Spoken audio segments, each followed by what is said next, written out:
Hi there, welcome to this week's video. It's on the heels of last week's 7 concealers in 7 days.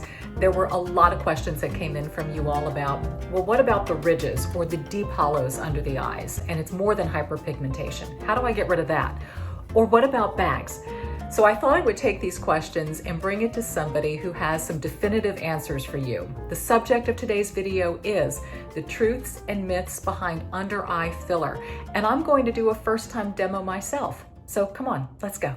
And my source is Dr. Fred Aguilar, who's a longtime friend of mine, also been featured on this channel before in a Botox series that we did. So a lot of people are asking me, Fred, if they are a candidate for under eye filler. Who is? Anyone who has a sunken in lower eyelid.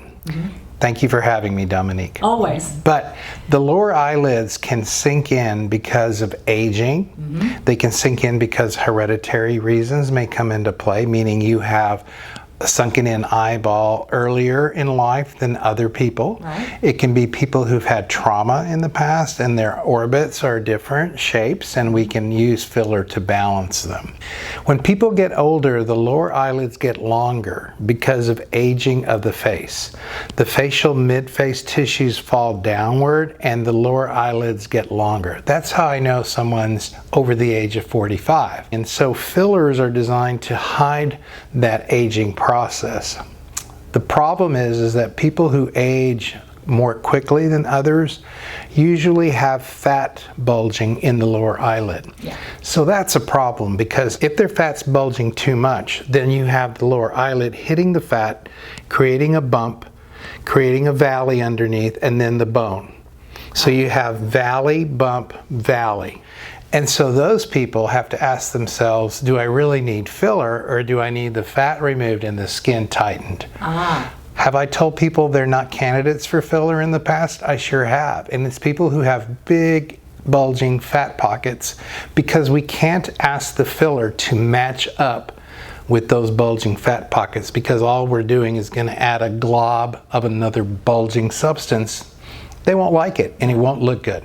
In lifting, do they get rid of dark circles or no?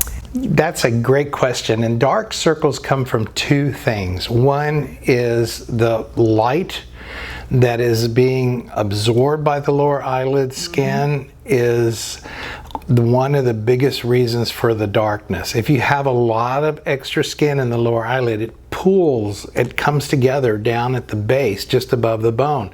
So light hits it and it's absorbed because it's dark. The other reason for darkness is oily skin. Really? You can have oily skin that the oils just sit there and absorb light as well. And then of course, many women and men get pigmented lower eyelids. Yes. What is under eye filler? Under eye filler is usually hyaluronic acid, which is a gel-like substance. The hyaluronic acid comes in different forms and chemical structure.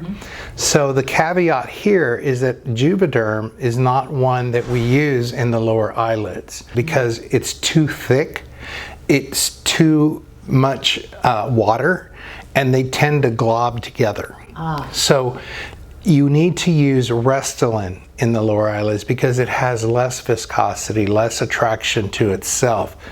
Almost think of Juvederm in the lower eyelid as being too noticeable and acting like mercury. If you put it in there, the little balls of mercury coalesce into one substance. So we don't want Juvederm.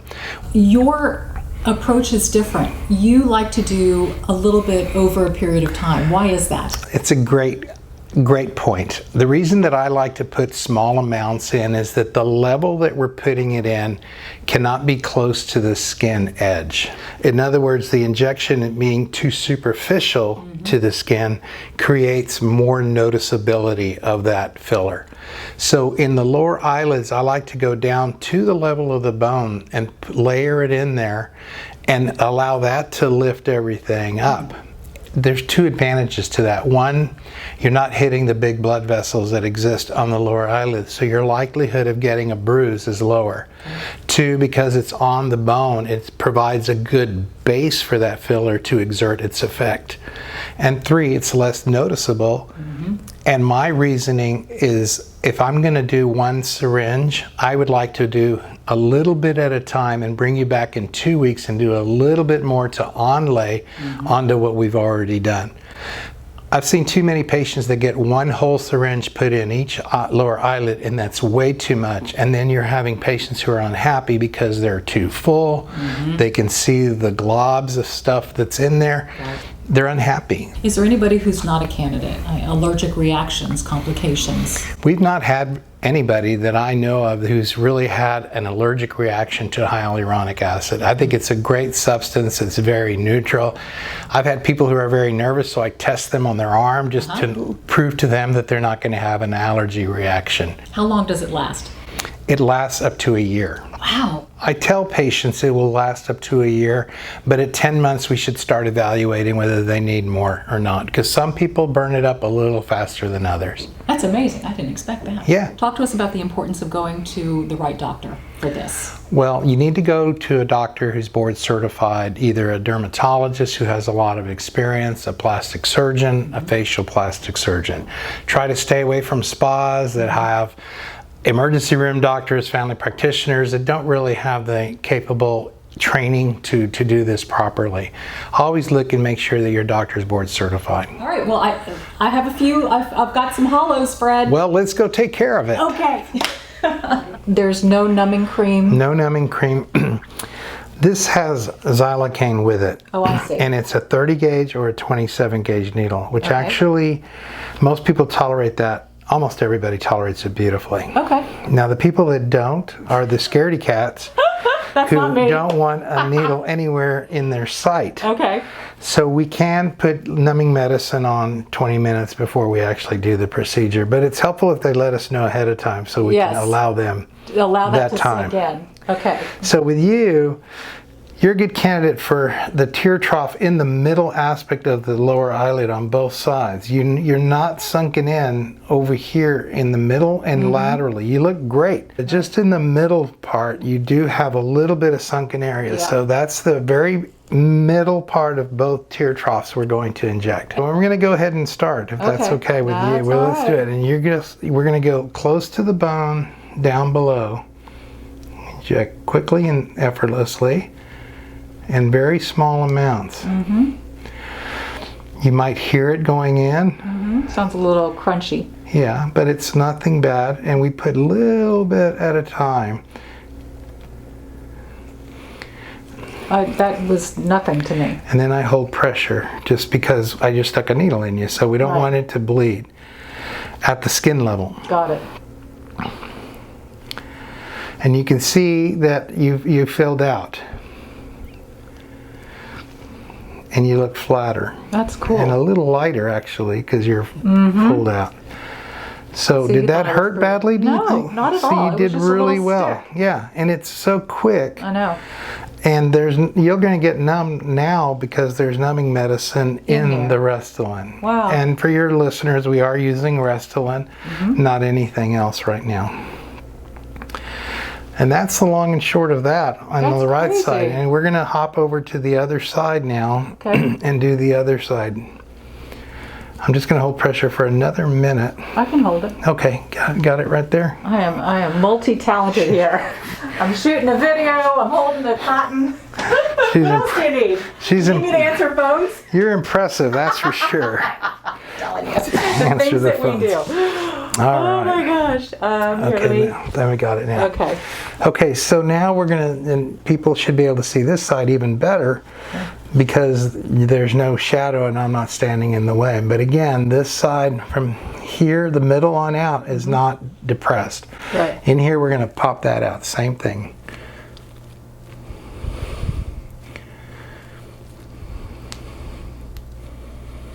And so we're going very small amounts, very small.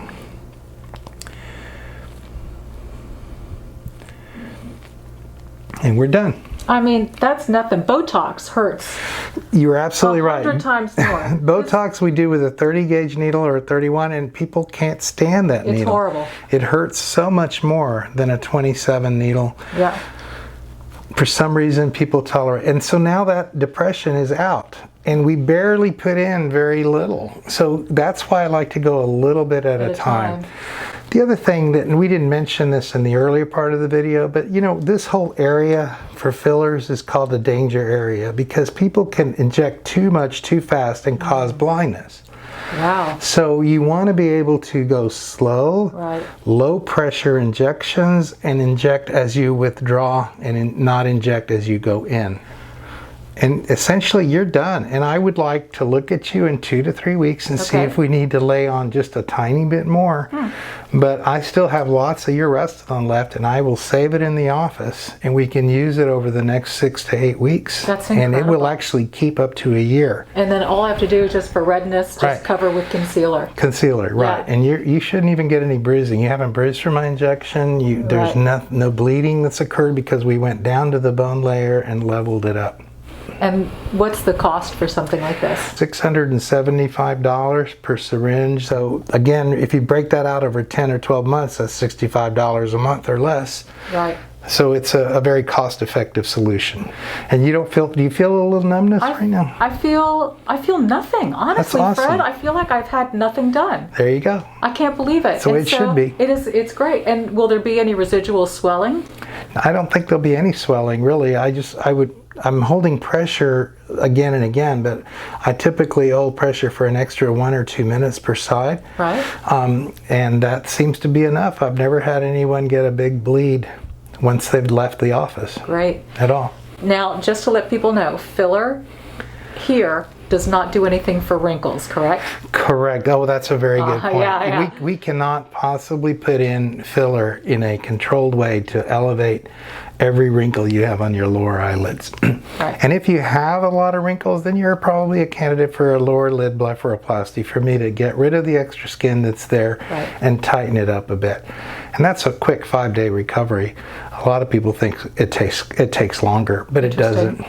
And then people can do Botox here as well. Absolutely. That's a preventative measure, That's right? For right. letting them set in. Exactly. That Yeah. stops the wrinkling, what we call the crow's feet. Correct. Eye smile lines. Yeah. I started doing that in my late 30s. That saved my eyes. It really did. Yeah. And you've been such a good person about getting, such a good patient about getting the Botox that none of your wrinkles, which we all know we form, are ingrained in your skin. Right.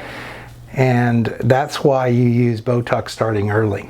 Got it. Well, this was informative. I hope it helped you. And thank you very much for allowing me to take care of you. Thank you. It's my pleasure.